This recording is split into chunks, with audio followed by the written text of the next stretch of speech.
Is your shoulder pain coming from a rotator cuff tear or shoulder impingement? This is a question that I get all the time, and really healthcare professionals even confuse this. And you'll get pain when you're reaching up, if you lie down on that side, or definitely if you're picking up anything with some decent weight, it can set off that shoulder pain.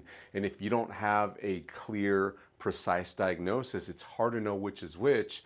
And then people get confused on what treatment there is, because healthcare professionals will tell you that treatment for shoulder impingement and rotator cuff are very different. But I have some different outlooks on this. I'm going to explain it to you and give you the details on the differences between shoulder impingement and rotator cuff tears, and then also how to tell apart the symptoms, the typical treatments that are involved. And then I'm going to talk about the root problem related to both shoulder conditions. Let's get started with shoulder impingement. Let me just tell you what it is. So if we look at the skeleton here, here's the ball and here's the socket of the shoulder joint. The socket is part of the shoulder blade. This is important to note.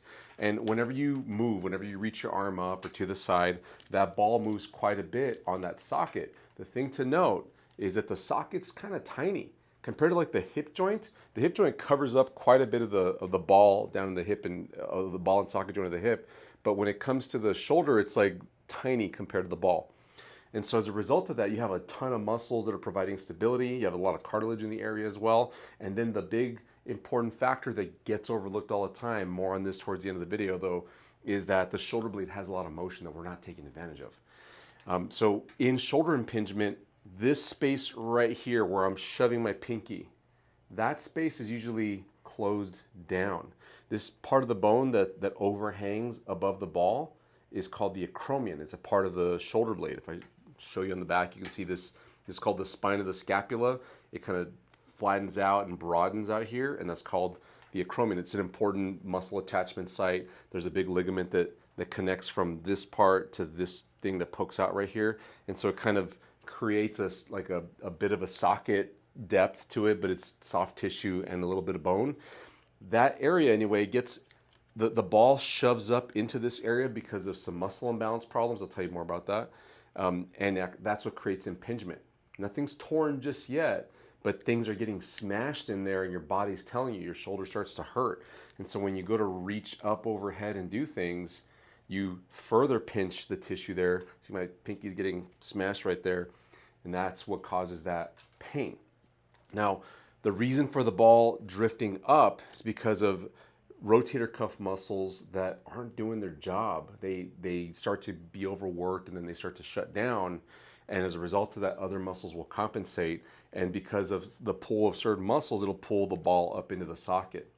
Now, the difference between shoulder impingement and a rotator cuff tear is that with a rotator cuff tear, there's muscles in the shoulder. Let me show you on this skeleton here. All these red things right here are the rotator cuff muscles, and then the white things that go outwards right here are the tendons that connect the muscle to the bone, and they attach to the outer part of the ball right here. And they're called the rotator cuff muscles because secondarily they produce rotation in the shoulder. They can twist the arm bone in different positions, but really their primary job is to suck the ball into the socket, to compress and depress the ball into the socket. So it should pull it down. So when they're not doing their job, that's why the ball goes up on the socket. But when they are doing their job, the ball goes down and it's centered on the socket where the main motion should happen. If a problem goes on for too long, then these tendons become overused and you get a tear. That's what sets up a rotator cuff tear. And then at that point, you have a disconnect of the muscle to the bone and you have a legitimate loss of motion. And people feel this. So this is how you can tell apart the difference between a rotator cuff tear and a shoulder impingement situation. A clear difference is that you just can't raise your arm up. People will often say, you know, it hurts, and then when I reach up right here, it doesn't want to go anymore, and they have to bring it back down. That is like a clear indication that you probably have a rotator cuff tear. There's a few other things that it could be, like arthritis and like a biceps tendon problem. There's other things that can contribute to this, but that's one of the most clear signs that I consistently see in people that have a rotator cuff tear, is that they can't reach their arm up. When you think about a rotator cuff tear and shoulder impingement, they fall on a spectrum. So if we just draw a spectrum right here, shoulder impingement would be on this end, and then on the, I'm just gonna write IMP, On this end would be a rotator cuff tear. And in the middle, you'll get things like tendinitis, and you'll get bursitis as well. I might have misspelled it. And other issues that will come up, like with the bicep and with nerve problems as well.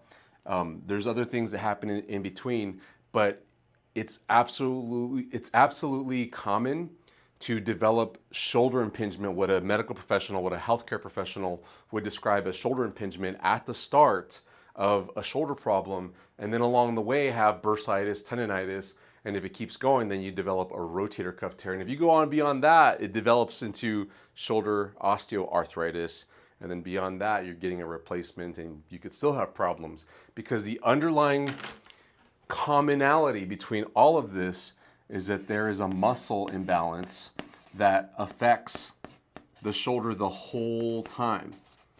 And if that muscle imbalance isn't corrected, then things just progress this way. And over time, as you get older, you start to get worse and worse problems, but it's because of this muscle imbalance. It's not an age-related problem. A lot of people think that rotator cuff tears are age-related because they tend to happen when people are in their mid-40s. The most common group that it affects is females in their mid-40s, definitely into their 50s. The rates of rotator cuff tears skyrocket. But we've seen rotator cuff tears in people that are just very active with overhead activities that are in their 30s or 20s. And I think that's just because they're feeding into that imbalance a lot sooner, and so they're running into the rotator cuff tear sooner. They develop impingement, they're working through it, they're exercising through it, and they force their way into a rotator cuff tear. But if you can fix the imbalance, which I'm going to tell you how to do in a second, then you can disrupt this cycle and have good shoulder health. Stay on this end over here where you're feeling fantastic and you can do everything you want to do. You can lift weights up overhead. You can do your general activities reaching up overhead. You can sleep on your shoulder. You're not getting numbness and tingling problems. Neck pain is commonly associated with both impingement and rotator cuff problems because of the muscle imbalance. This can be totally fixed. When you reach up overhead specifically, you should be rotating your shoulder blade up. Let me show you with this skeleton. Here's what the shoulder blade should look like, and because the socket faces sideways, you can see the socket right there. When you start to reach up overhead, this skeleton, the shoulder blade bone is screwed onto the ribs just to hold the skeleton together. But in our bodies, in your actual body, the shoulder blade can move. What should happen as you reach up overhead is your shoulder blade should shrug up and then rotate up so that socket is now facing, instead of sideways, it starts to face upwards. When you do that, you stack the ball onto the socket, and you're not taking that ball and socket joint to the end range and pinching the tissues in there, causing impingement. You're not forcing your rotator cuff muscles to work in an inappropriate way because they just work in the same way. They're still compressing and depressing the ball into the socket, but now in this position, and you're using gravity too because you're stacking. That's how you should be reaching up overhead. But a lot of people don't do that. They, in fact, get told throughout their exercise careers, don't shrug your shoulders, pull your shoulders down and back. But when you reach up overhead, you should actually be shrugging your shoulder up instead of keeping it down and back. Let it go in the direction it's supposed to. So that's the basics with overhead, but let me just give you the general principle. I call it the rule of the hand. The way that you should move your shoulder blade is wherever your hand goes. So in that example, your hand's going up overhead, then your shoulder blade should follow up overhead. Shoulder blade follows the hand. If you're reaching forward, then your shoulder blade should follow forward. Your shoulder blade should move forward on your body as your hand goes forward in your body. All of this is proportional. So if you reach forward a little bit, shoulder blade goes forward a little bit. If you reach forward a lot, maximally, then your shoulder blade should go forward maximally. So think of this with like exercises, like if you're doing a bench press or a push-up, your shoulder blade should round forward.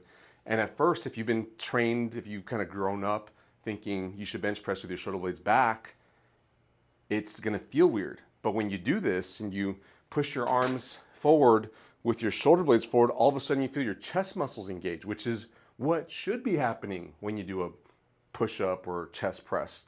So it just makes sense.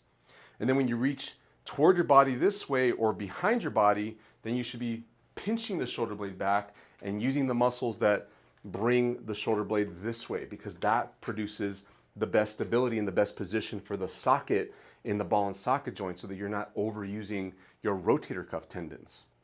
That muscle imbalance goes undetected. The healthcare community at large doesn't even know about this. And so they're not telling people to fix their shoulder blade motion and follow the rule of the hand. They're just telling people to avoid the motions that hurt. So don't reach up overhead. Don't pick up that heavy thing. Stop doing CrossFit. Stop doing, weights, whatever it is that you're doing. And really all those things are probably good for you as long as you're using good shoulder mechanics, which means you have to fix the muscle imbalance. And whether you're on this end of the spectrum and you just have impingement right now, or you've moved along to here or beyond, you're still going to benefit from implementing the rule of the hand to fix the muscle imbalance.